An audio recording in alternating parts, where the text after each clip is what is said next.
नमस्कार दोस्तों, कैसे आप सब? जय श्री राम। उम्मीद करता हूँ आप सब बहुत अच्छे होंगे।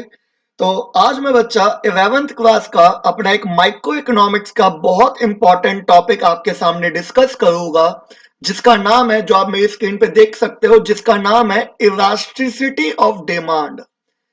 ये बहुत छोटा चैप्टर होने वाला है बच्चा, लेकिन बहुत अंडरस्टैंडिंग वाला चैप्टर है। ये चैप्टर मान के चले, इलास्टिसिटी ऑफ डिमांड। ये चैप्टर ऐसा है बेटा, जब तक आप इकोनॉमिक्स पढ़ोगे मैक्सिमम टाइम आपको ये चैप्टर देखने को मिलेगा।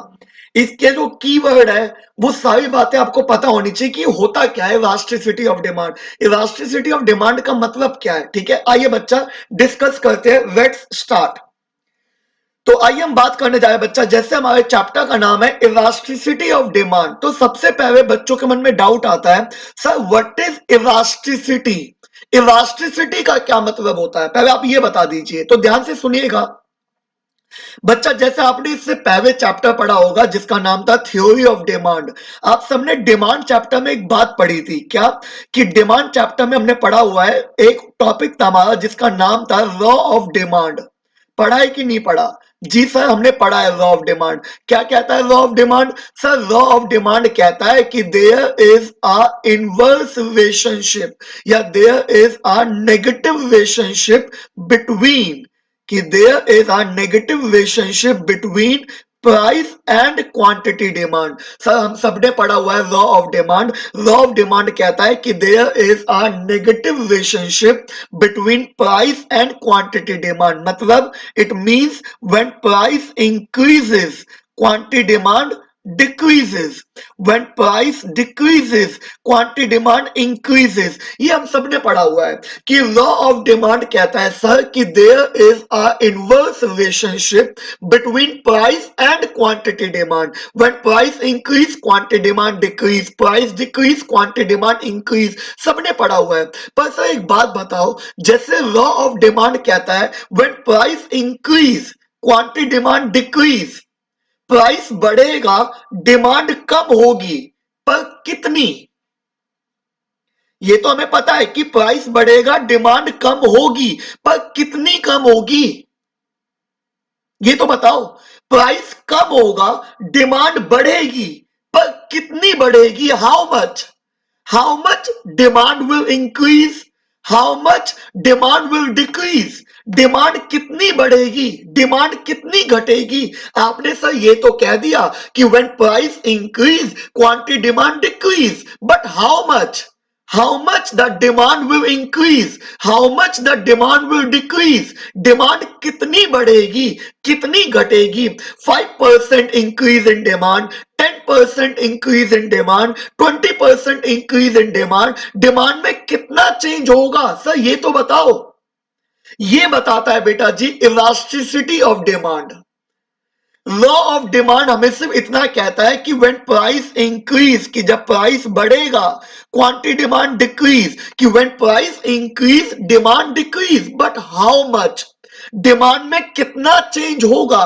5% change in demand, 10% change in demand, 20% change in demand. Demand में कितना चेंज होगा ये बताता है बेटा जी इलास्टिसिटी ऑफ डिमांड। तो अगर मैं इलास्टिसिटी ऑफ डिमांड की बात करूं, इलास्टिसिटी ऑफ डिमांड कुछ नहीं बेटा जी, ये एक तरीके का मेजरमेंट होता है। क्या होता है? एक तरीके का ये मेजरमेंट होता है जो डिमांड के चेंज को बताता है कि डिमांड में कितना चेंज होगा। ये तो हमें पता है कि प्राइस बढ़ेगा डिमांड कम होगी, पर डिमांड कितनी कम होगी ये बताता है इलास्टिसिटी।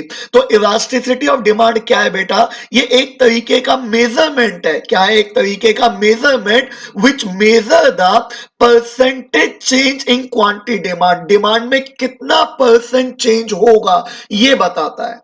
जैसे डिमांड चैप्टर हमें सिर्फ इतना कहता था when price increase demand decrease, but how much the demand will increase, how much the demand will decrease. Demand में कितना चेंज होगा? 5% change in demand, 10% change in demand, 20% change in demand, demand में कितना चेंज होगा ये बताता है मुझे इलास्टिसिटी। तो इलास्टिसिटी क्या है बच्चा? It is nothing, it is a measurement. ये एक तरीके का मेजरमेंट है जो डिमांड के चेंज को बताता है कि डिमांड में कितना चेंज होगा। 5% change in demand, 10% change in demand, 20% change in demand, demand में कितना चेंज होगा ये बताता है। ठीक है, अब एक डाउट आता है बच्चों के मन में, बच्चा कहता है सर ठीक है समझ में आ गया, इलास्टिसिटी एक तरीके का मेजरमेंट है, ये डिमांड के चेंज को बताता है कि डिमांड में कितना परिवर्तन है। 5% चेंज, 10% चेंज, 20% चेंज, डिमांड में कितना चेंज है ये बताता है। ठीक है जी सर। पर बच्चे के मन में डाउट आता है कि सर आप यहाँ पे बार बार परसेंटेज की बात कर रहे हो, आप कह रहे हो 5% change in demand, 10% change in demand, 20% change in demand, आप परसेंट की बात क्यों कर रहे हो? देखो बेटा जी, परसेंटेज की बात मैं इस वजह से कर रहा हूं क्योंकि देखो हमने बचपन में एक चीज पढ़ी है, कंपैरिजन हमेशा दो बराबर जोनों में किया जाता है। जैसे बचपन में जब हम मैथ के क्वेश्चन करते थे तो एक चीज मीटर में होती थी, एक चीज सेंटीमीटर में, तो क्या आंसर आता था? नहीं सर, आंसर नहीं आता था। हम क्या करते थे सर? हम कन्वर्ट करते थे, या तो दोनों को मीटर मीटर में कन्वर्ट करते थे या दोनों को सेंटीमीटर सेंटीमीटर में, है ना? जी सर, या तो दोनों को मीटर में कन्वर्ट कीजिए या दोनों को सेंटीमीटर में कन्वर्ट कीजिए, तब आंसर आएगा। तो यही बात बेटा जी यहां पे भी एप्लीकेबल होती है। एक है मेरा प्राइस, एक है क्वांटिटी डिमांड। अब आप जानते हो प्राइस होता है रुपीस में, क्वांटिटी डिमांड होती है यूनिट्स में। तो कैसे करेंगे? तो अब देखो, प्राइस को यूनिट में कन्वर्ट करना नॉट इजी, और यूनिट को प्राइस में कन्वर्ट करना ये भी इजी नहीं है। तो एक कॉमन डिनोमिनेशन होना चाहिए, दैट इज परसेंटेज। मैं प्राइस को भी परसेंटेज में कहूंगा और डिमांड को भी परसेंटेज में कहूंगा कि 5% चेंज इन प्राइस, प्राइस में 5% चेंज हुआ, डिमांड में 10% चेंज हुआ, प्राइस में 20% चेंज हुआ, डिमांड में 50% चेंज हुआ। एक कॉमन डिनोमिनेशन होना चाहिए, जैसे मीटर मीटर, सेंटीमीटर सेंटीमीटर, वैसे ही परसेंटेज परसेंटेज, प्राइस को भी परसेंट में कहा जाएगा और क्वांटिटी को भी परसेंटेज में कहा जाएगा। आई बात समझ में? जी सर। तो एक बार दोबारा रिपीट कर देता हूं, इलास्टिसिटी क्या है बच्चा? इलास्टिसिटी एक तरीके का मेजरमेंट है जो डिमांड के चेंज को बताता है कि डिमांड में कितना चेंज है। 5% change in demand, 20% change in demand, 30% change in demand, demand में कितना चेंज है ये डिमांड के चेंज को बताता है। It is elasticity. ठीक है ना बच्चा? तो आइए बात करते हैं। अब बच्चा जो इलास्टिसिटी होती है ना, वो तीन तरीके की होती है। एक होता है बच्चा जी, एक होता है हमारा प्राइस इलास्टिसिटी ऑफ डिमांड। ठीक है जी सर। एक होता है प्राइस इलास्टिसिटी ऑफ डिमांड, एक होता है बेटा जी हमारा इनकम इलास्टिसिटी ऑफ डिमांड, और एक होता है बच्चा जी हमारा cross elasticity of demand. Price elasticity, income elasticity और क्रॉस इलास्टिसिटी क्या होता है एक बार डिस्कस कर लेते हैं। देखिए हमारे 11th क्लास में सिर्फ और सिर्फ हमें प्राइस इलास्टिसिटी पढ़ना है, पर मैं बता आपको ओवरव्यू तीनों का देता हूं, प्राइस इलास्टिसिटी, इनकम इलास्टिसिटी और क्रॉस इलास्टिसिटी। अच्छा एक और चीज बता दूं, price elasticity denoted by EP, price elasticity, income elasticity denoted by EY, income elasticity, Y stand for income, P stand for price, और cross elasticity denoted by EXY। होता क्या है देखिए, प्राइस इलास्टिसिटी, देखो इलास्टिसिटी का मतलब हम सब जानते हैं। इलास्टिसिटी क्या अभी हमने पढ़ा कि सर ये एक तरीके का मेजरमेंट होता है। क्या होता है? एक तरीके का मेजरमेंट होता है जो डिमांड के चेंज को बताता है कि डिमांड में कितना चेंज है। ये एक तरीके का मेजरमेंट है जो डिमांड के चेंज को बताता है। पर डिमांड में चेंज किसकी वजह से आया? अगर डिमांड में change due to change in price of own commodity, demand में change due to change in price of own commodity, तो उसको कहा जाएगा प्राइस इलास्टिसिटी। डिमांड में change due to change in income, demand में change due to change in income, उसको कहा जाएगा इनकम इलास्टिसिटी। आप समझ रहे हैं? प्राइस इलास्टिसिटी मींस डिमांड में change due to change in price of own commodity, due to change in price of own commodity, that is price elasticity. Demand में change due to change in income, that is income elasticity.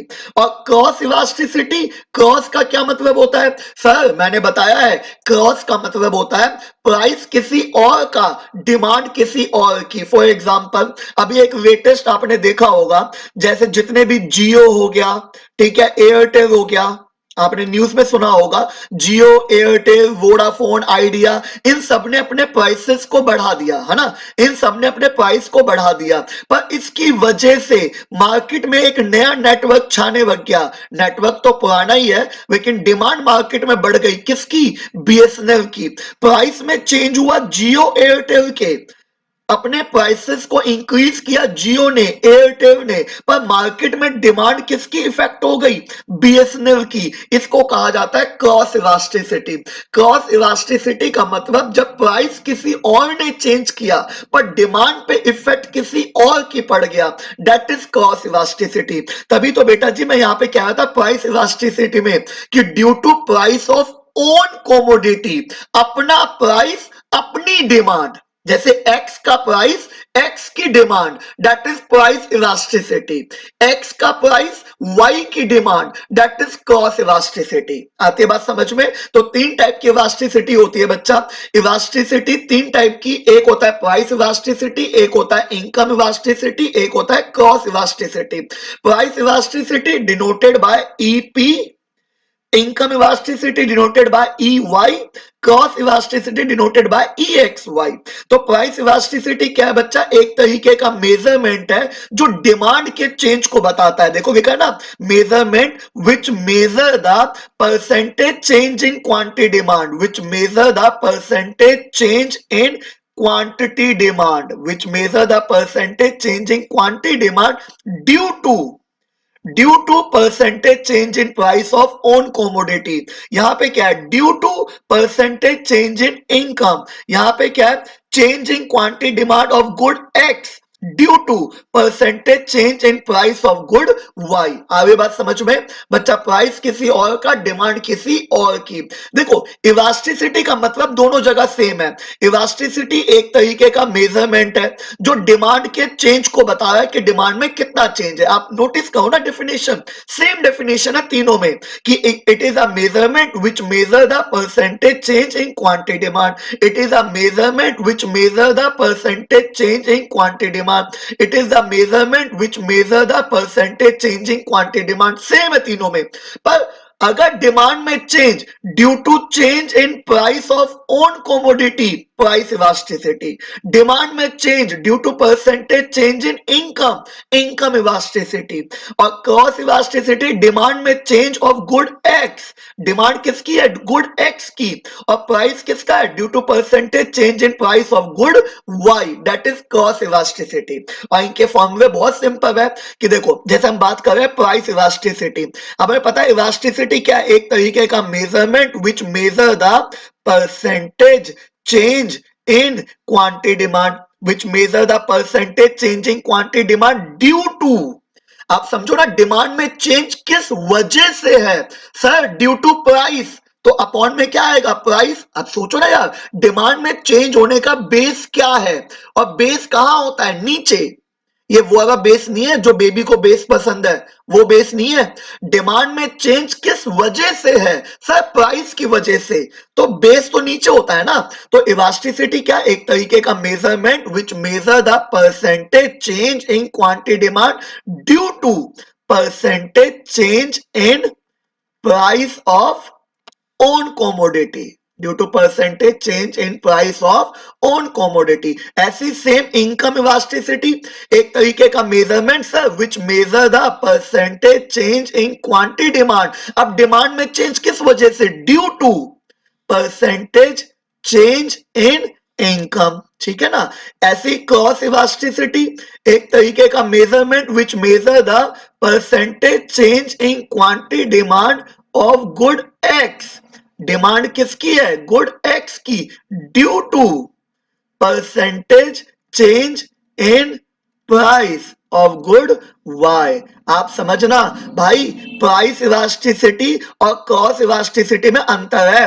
Price elasticity x का price, x की demand, price elasticity x का price, Y की demand, that is cross elasticity. यहाँ पे अपना price, अपनी demand, price elasticity, price किसी और का, डिमांड किसी और की, क्रॉस इलास्टिसिटी।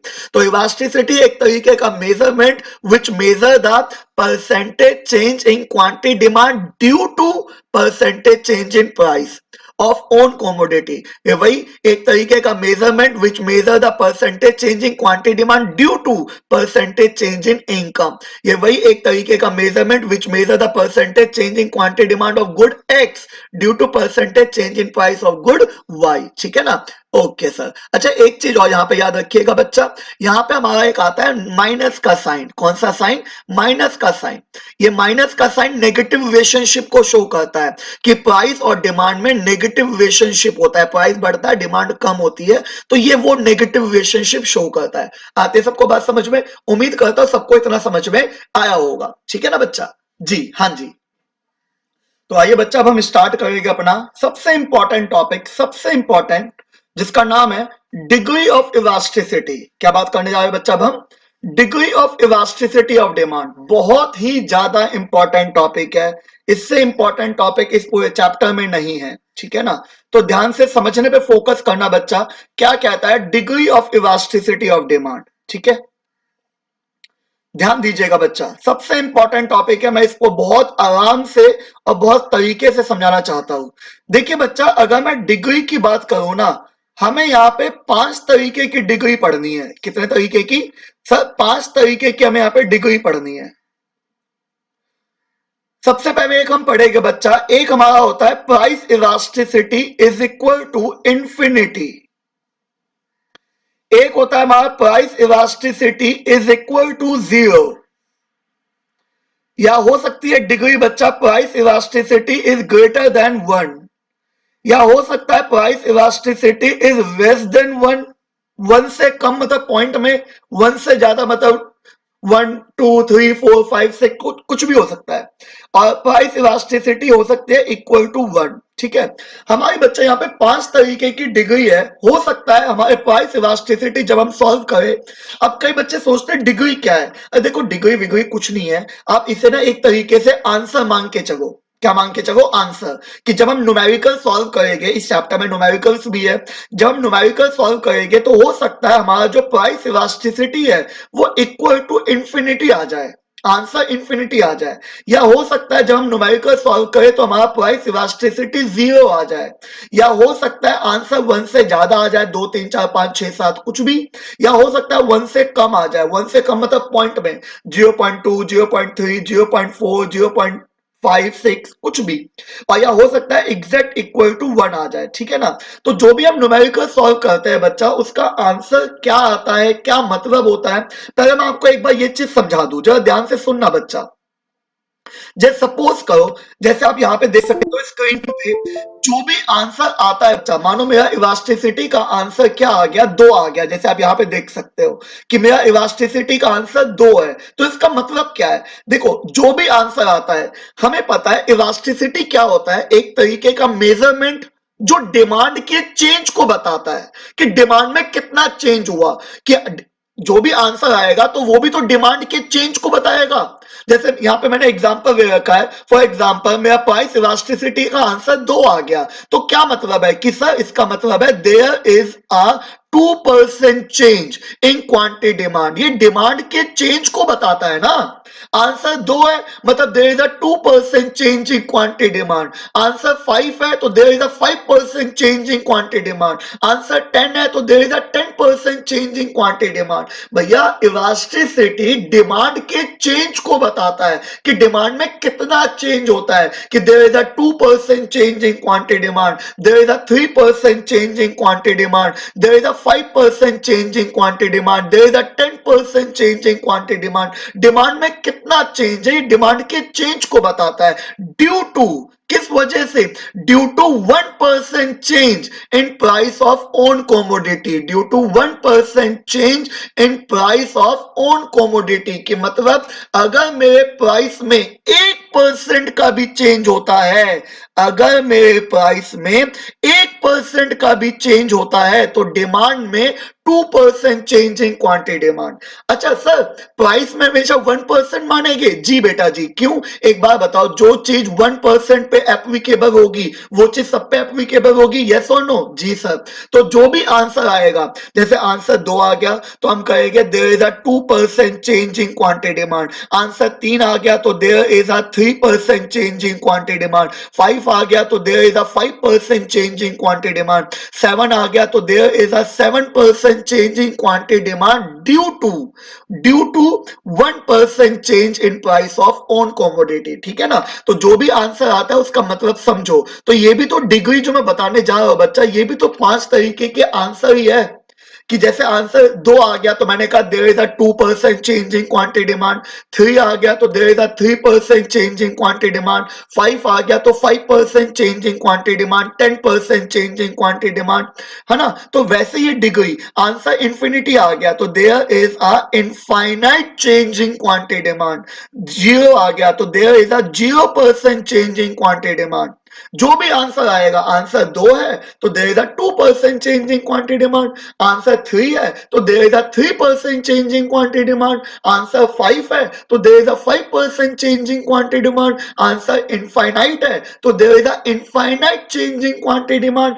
0 है तो there is a 0% change in quantity demand. Answer 1 से ज्यादा है तो there is a more than 1% change in quantity demand. There is a less than 1% change in quantity demand. There is a 1% change in quantity demand. आप answer का मतलब समझो। देखो, समझाने को मैं ये टॉपिक आपको 5 मिनट में समझा सकता हूं, पर मैं चाहता हूं एक कॉन्सेप्ट आपके दिमाग में बैठना चाहिए। सिर्फ न्यूमेरिकल सॉल्व करने से नहीं होगा, मतलब भी तो पता हो कि सर जो भी आंसर आता है उसका मतलब क्या है। देखो बच्चा, हम इलास्टिसिटी पढ़ रहे हैं। इलास्टिसिटी डिमांड के चेंज को बताता है कि डिमांड में कितना चेंज है। तो आंसर 2 आएगा तो there is a 2% change in quantity demand. 3 आएगा तो there is a 3% change in quantity demand. वैसे ही ये डिग्री है कि there is a infinite change in quantity demand, there is a 0% change in quantity demand, there is a more than 1% change in quantity demand, less than 1% change in quantity demand, equal to 1% change in quantity demand। ठीक है ना? आइए आगे समझते हैं। बहुत concept wise समझेंगे, बहुत टेक्निकल तरीके से। अब देखो, बिल्कुल कोई रट्टाफिकेशन नहीं करेंगे, बिल्कुल कॉन्सेप्ट समझेंगे। जैसे हमें पता है मेरा इलास्टिसिटी का आंसर इंफिनिटी है ना? देखो बच्चा, मैंने बचपन में एक चीज पढ़ी है, आपने भी पढ़ी होगी उम्मीद करता हूं। क्या? कि देखो, अगर कभी भी ऐसे लिखा होता है, जैसे सपोज ऐसे लिखा हुआ 5/0 और ऐसे लिखा हुआ 0/5, तो आपको पता होना चाहिए अगर अपॉन में 0 होता है तो उसका आंसर हमेशा इनफाइनाइट आता है, नॉट डिफाइंड, है ना? और कभी अगर ऊपर 0 होता है, ऊपर मतलब न्यूमरेटर में, अगर न्यूमरेटर में 0 होता है तो उसका आंसर हमेशा 0 आता है। पता है? जी सर पता है। तो अगर मेरा इलास्टिसिटी का आंसर इंफिनिटी है, अगर मेरे इलास्टिसिटी का आंसर इंफिनिटी है, तो किसी भी चीज का आंसर इंफिनिटी तब आता है बेटा जी जब अपॉन में 0 हो। और अपॉन में क्या होता है? फॉर्मूला याद करो। देखो फॉर्मूला क्या था? Percentage change in quantity demand upon में percentage change in price. Upon में क्या है बेटा जी? Change in price. यस और नो? जी। तो अगर मेरा आंसर इंफिनिटी है तो इंफिनिटी का मतलब क्या है? अपॉन में 0। इंफिनिटी का मतलब क्या है बेटा जी? अपॉन में 0। और अपॉन में 0 मतलब चेंज इन प्राइस क्या होगा? 0। अगर अपॉन में 0 है बेटा तो इसका मतलब क्या है? चेंज इन प्राइस क्या होगा? 0। मतलब प्राइस में कोई चेंज नहीं है। और जब प्राइस में कोई चेंज नहीं है, याद रखना, चेंज इन प्राइस 0 बोल रहा हूं कि प्राइस में कोई चेंज नहीं है। और जब प्राइस में कोई चेंज नहीं है, इसका मतलब प्राइस रिमेन कांस्टेंट। इसका मतलब प्राइस रिमेन कांस्टेंट जी सर। और जब प्राइस रिमेन कांस्टेंट तो उसकी इलास्टिसिटी क्या होती है? इन्फिनिटी। आती है बात समझ में? और देखो अगर मैं इसको डायग्रामेटिक दिखाना चाहूं तो मैं डायग्रामेटिक भी बता सकता हूं। कैसे? हम सबने पढ़ा हुआ है। जैसे मानिए ये इधर मैंने मेंशन किया प्राइस, ये मैंने मेंशन किया क्वांटिटी डिमांड। अब प्राइस रिमेन कांस्टेंट तो प्राइस रिमेन कांस्टेंट तो E P equal to infinity horizontal parallel to X axis. क्या कहेंगे इसको? Horizontal parallel to X axis की price remain constant, quantity demand जितनी मर्जी चेंज हो कोई फर्क नहीं पड़ता। ठीक है, इसमें क्या कहा जा रहा है? हॉरिजॉन्टल। ये एमसीक्यू में पूछ लेगा कि अगर आपका demand curve horizontal parallel to X axis है, demand curve horizontal parallel to X axis है, तो इलास्टिसिटी क्या होगी? तो आप कहेंगे इलास्टिसिटी इक्वल टू इंफिनिटी होगी। इसका नाम क्या होता है अभी मैं आपको बताऊंगा, थोड़ी देर में रुकिएगा। ठीक है ना? तो अब यहां पे दिमाग चलाओ बच्चा। अगर कॉन्सेप्ट सीधा सीधा समझना है कि अगर मेरा इलास्टिसिटी का आंसर इंफिनिटी है, अगर मेरे इलास्टिसिटी का आंसर इंफिनिटी है तो इंफिनिटी कब आता है? यहां पे हम नोट्स में भी देख सकते हो कि अगर आंसर इंफिनिटी है तो इंफिनिटी कब आता है? जब अपॉन में जीरो होता है। अपॉन में जीरो होगा तो आंसर इंफिनिटी होगी। और अपॉन में फॉर्मूले में होता क्या है सर? अपॉन में फॉर्मूले में होता है परसेंटेज चेंज इन प्राइस। तो मतलब चेंज इन प्राइस क्या होगा? जीरो। और जब चेंज इन प्राइस जीरो है तो मतलब प्राइस रिमेन कांस्टेंट। आप यहां पे देख सकते हो चेंज इन प्राइस जीरो मतलब price remain constant. Quantity demand change होती है कोई फर्क नहीं पड़ रहा, क्वांटिटी डिमांड बढ़े घटे कुछ फर्क नहीं पड़ रहा, प्राइस रिमेन कांस्टेंट। और जब प्राइस कांस्टेंट है बेटा जी तो इलास्टिसिटी क्या होगी? डिमांड कर्व कैसा बनेगा? Horizontal parallel to X axis. यहां पे मेंशन है, सारी चीजें नोट्स में लिखी हुई है। ठीक है ना? Demand curve is horizontal parallel to X axis. समझ में आती है बात? जी सर। तो अगर किसी भी चीज का आंसर इंफिनिटी आ रहा है तो उसका मतलब समझ जाइएगा कि अगर मेरा आंसर इंफिनिटी है तो उसका मतलब क्या है। अभी मैं इसे रब कर रहा हूं ताकि मैं आपको अच्छे से समझा सकूं। ठीक है ना बच्चा? ठीक है, तो आइए बात करते हैं। तो अब दिमाग चलावे ना। अगर पूछे प्राइस इलास्टिसिटी इंफिनिटी, दिमाग चलाओ दिमाग चलाओ। इंफिनिटी मतलब अपॉन में जीरो। अपॉन में क्या होता है? Percentage change in price. मतलब sir change in price zero है मतलब प्राइस में कोई चेंज नहीं है, मतलब प्राइस रिमेन कांस्टेंट। और जब प्राइस कांस्टेंट होगा तो horizontal parallel to X axis. ठीक है जी सर। अब अगर आप ये समझ गए तो सेकंड अब तो आप समझ समझ जाओगे। आंसर जीरो है बेटा। हमने पढ़ा था किसी भी चीज का आंसर जीरो कब आता है? आंसर जीरो तब आता है सर जब ऊपर जीरो न्यूमरेटर में और फॉर्मूले में क्या होता है? Percentage change in quantity demand. मतलब चेंज इन क्वांटिटी डिमांड क्या होगा? जीरो। मतलब क्वांटिटी डिमांड में कोई चेंज नहीं है। क्वांटिटी डिमांड में कोई चेंज नहीं है मतलब क्वांटिटी डिमांड रिमेन कांस्टेंट। और जब क्वांटिटी डिमांड बच्चा कांस्टेंट बनेगी तो उसका डायग्राम कैसा बनेगा? यहां पे मेंशन करते हैं प्राइस, यहां मेंशन करते हैं क्वांटिटी डिमांड। अब क्वांटिटी डिमांड रिमेन कांस्टेंट तो कैसा बनेगा? Vertical parallel to Y axis. कि प्राइस में जो मर्जी चेंज होता रहे कोई फर्क नहीं पड़ता but quantity demand remain constant. तो इसको क्या कहते हैं बेटा जी? Vertical parallel to Y axis. ठीक है ना? अभी इसका नाम बताऊंगा मैं, इनके नाम क्या है पहले बात अच्छे से समझा दूं फिर बात करेंगे। ठीक है ना? अब आप यहाँ पे इसको नोट्स में देख सकते हो कि अगर मेरा इलास्टिसिटी का आंसर जीरो है तो हमें पता है किसी भी चीज का आंसर जीरो तब आता है जब ऊपर जीरो।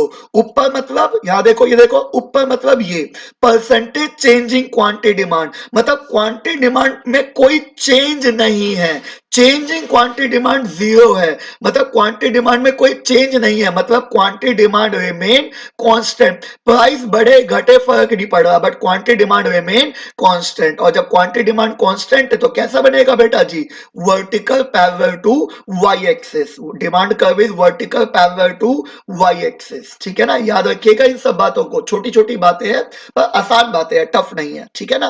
तो दो चीज हमने समझ ली। अगर मेरा आंसर इंफिनिटी है, इंफिनिटी कब आता है? जब अपॉन में जीरो। अपॉन में क्या होता है? Percentage change in price. तो sir change in price zero है मतलब प्राइस में कोई चेंज नहीं है मतलब price remain constant horizontal parallel to X axis demand curve. और अगर मेरा आंसर सर प्राइस इलास्टिसिटी अगर जीरो है तो किसी भी चीज का आंसर जीरो तब होता है जब ऊपर जीरो हो। ऊपर क्या होता है sir? Percentage changing quantity demand मतलब क्वांटिटी डिमांड में कोई चेंज नहीं है मतलब क्वांटिटी डिमांड रिमेन कांस्टेंट। अब क्वांटिटी डिमांड कांस्टेंट है तो vertical parallel to Y axis, ठीक है ना सर? ओके, आगे बढ़ते हैं।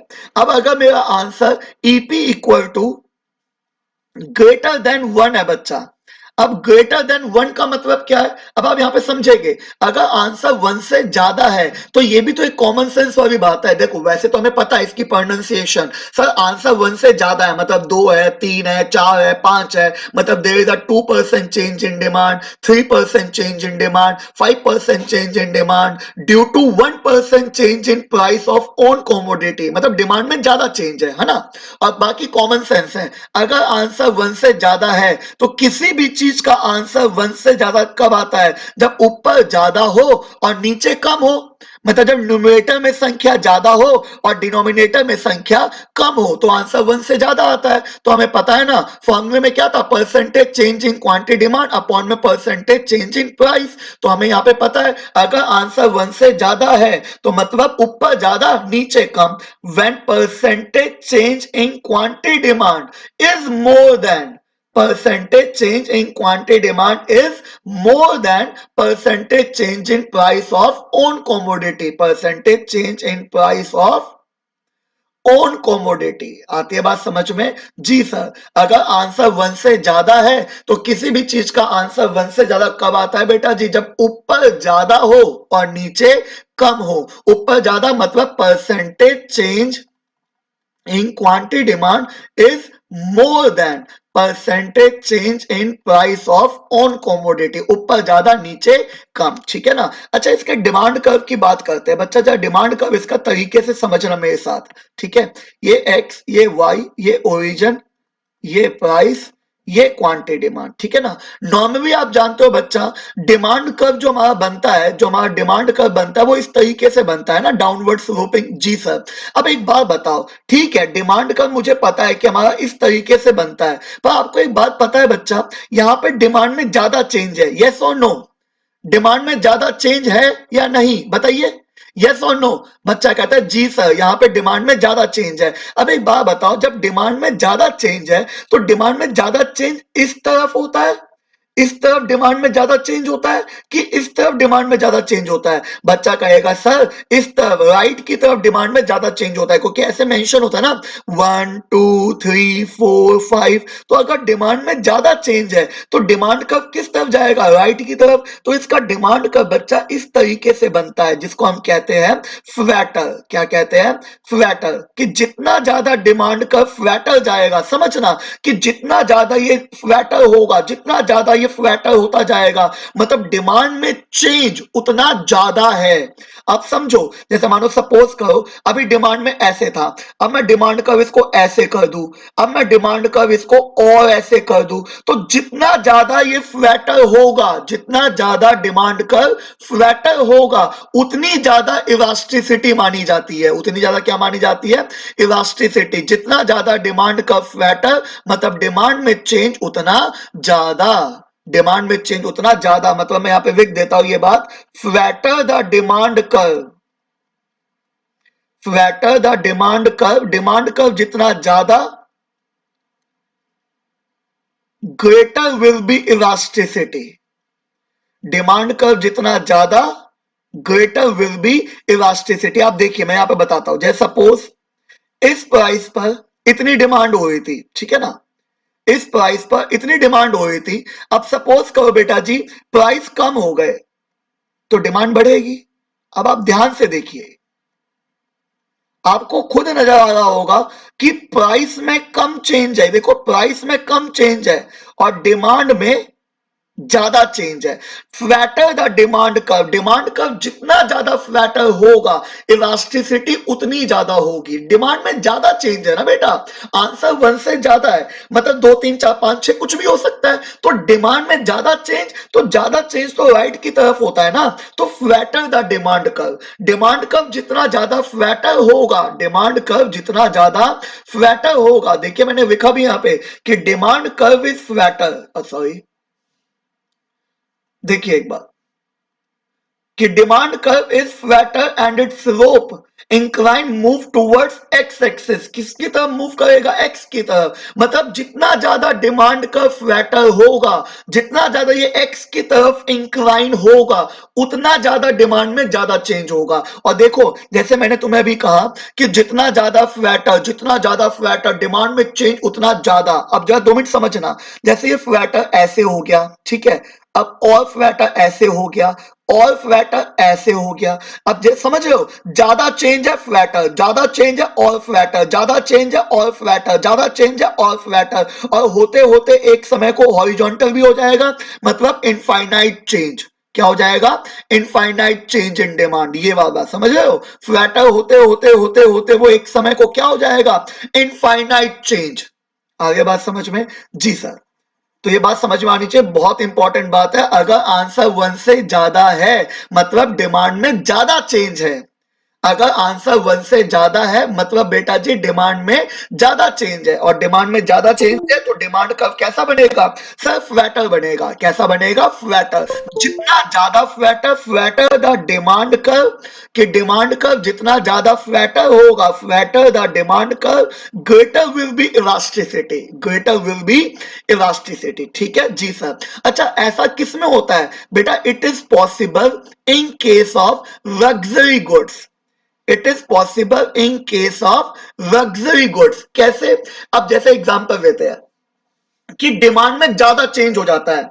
जैसे बच्चों, मुझे ना गाड़ी खरीदनी थी, ठीक है, मुझे कार खरीदनी थी। मैंने अपनी मम्मी को कहा, मम्मी मम्मी मुझे कार खरीदनी है, बताओ कब खरीदूं। तो मेरी मम्मी ने मुझे कहा बेटा अभी रुक जा, अभी ना वो क्या कहते हैं, नया साल आने वाला है, न्यू ईयर आने वाला है, ठीक है ना। आप सबको happy new year in advance. ठीक है, न्यू ईयर आने वाला है, तो न्यू ईयर पे ना कुछ ऑफर आते हैं, कुछ ऑफर आएंगे, और ऑफर के टाइम पे ना थोड़ी गाड़ी सस्ती मिलेगी। मैंने कहा मम्मी बहुत ज्यादा सस्ती थोड़ी होती है। मम्मी कही तो क्या हो गया, कुछ तो सस्ती होगी।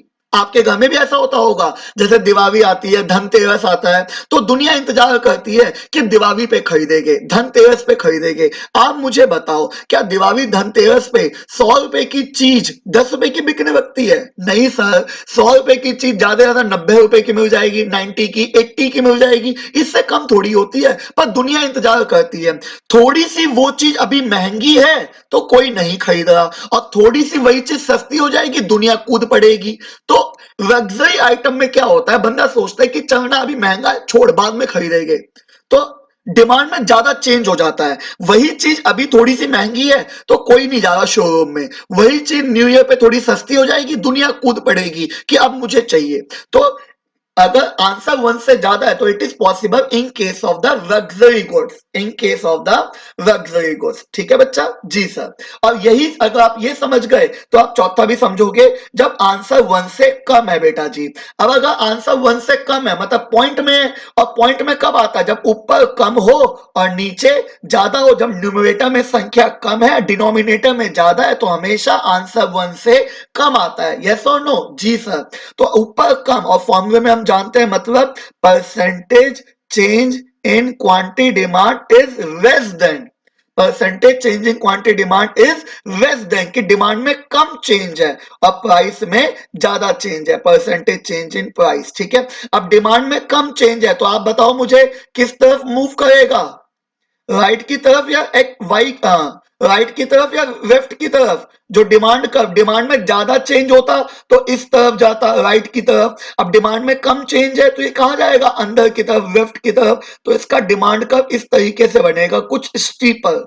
इसको कहा जाता है स्टीपर, कि डिमांड में कम चेंज है, माइनर सा चेंज है। डिमांड में कैसा चेंज है, माइनर सा, पॉइंट में चेंज है। आप समझो, जितना ज्यादा डिमांड कर्व इस तरफ मूव करेगा, इस तरफ, मतलब डिमांड में उतना ज्यादा चेंज है, और डिमांड कर्व जितना ज्यादा अंदर की तरफ जाएगा मतलब उतना कम चेंज है। और ये कम चेंज होते होते होते होते एक टाइम को वर्टिकल खड़ा भी हो जाएगा, मतलब 0% चेंज इन डिमांड। और ये किस में पॉसिबल होता है बेटा जी, it is possible in case of necessity goods. किस में पॉसिबल होता है, in case of necessity goods. बंदा सोचता है कि छोड़, नेसेसिटी चीज है भाई, जैसे वाटर हो गया, मेडिसिन हो गया, नमक हो गया, चाहे जितना मर्जी प्राइस बढ़ जाए, क्या बंदा नहीं परचेज करेगा, सर करेगा। आगे बात समझ में, तो it is possible in case of necessity goods. तो ये दो बातें याद रखना, अगर डिमांड ज्यादा राइट की तरफ मूव कर रहा है, ग्रेटर द मतलब फ्लैटर द डिमांड कर्व, जितना ज्यादा डिमांड में चेंज होगा डिमांड उतना ज्यादा फ्लैटर होगा, और डिमांड में चेंज जितना कम होगा, माइनर सा चेंज होगा, वो उतना अंदर की तरफ बनेगा। जितना अंदर बनेगा मतलब डिमांड में चेंज उतना कम है, जितना बाहर की तरफ बनेगा डिमांड में चेंज उतना ज्यादा है। और डिमांड में ज्यादा change in case of luxury goods, demand में बहुत कम चेंज है, माइनर सा it is in case of necessity goods. और आप समझो इन दोनों को, जब डिमांड में ज्यादा चेंज होगा तो ज्यादा चेंज होते होते होते होते इनफाइनाइट चेंज हो जाएगा horizontal parallel to X axis. Demand में माइनर सा चेंज है, माइनर का तो अंदर की तरफ जाएगा, जितना अंदर अंदर अंदर अंदर अंदर की तरफ जाएगा उतना ये वर्टिकल हो जाएगा। ठीक है, आती है बात समझ में सबको? जी सर। ठीक है, अब एक पांचवा आखिरी बचता है बच्चा, जब मेरा ईपी इक्वल टू क्या है, ईपी इक्वल टू 1। अब ईपी इक्वल टू 1, आंसर 1 कब आता है सर, जब दोनों सेम हो, मतलब when percentage change in quantity demand is equal to percentage change in price of own commodity. ठीक है ना, जब इक्वल टू दोनों बराबर हो। ठीक है, और इस केस में बच्चा जो डिमांड कर्व बनता है वो मैं आपको बता दूं, इस केस में डिमांड कर्व बनता है, यहां देख लीजिए आप सब, रेक्टेंगुलर हाइपरबोला। क्या demand curve is rectangular hyperbola? Sir ये रेक्टेंगुलर हाइपरबोला इसका क्या मतलब होता है, मैं आपको बता दूं। देखो, रेक्टेंगुलर हाइपरबोला, किसी भी शेप को रेक्टेंगुलर हाइपरबोला तब कहा जाता है जब मैं किसी दो यूनिट पे मल्टीप्लाई करूं आंसर सेम आए, तो उसको रेक्टेंगुलर हाइपरबोला कहते हैं। पता है इसको रेक्टेंगुलर हाइपरबोला इसलिए कहा जाता है क्योंकि हेयर यहां पे ना टोटल एक्सपेंडिचर रिमेन कांस्टेंट। अब आप कहोगे सर टोटल एक्सपेंडिचर क्या होता है, अभी बच्चा मैं आगे आपको वीडियो में टोटल एक्सपेंडिचर मेथड पढ़ाऊंगा।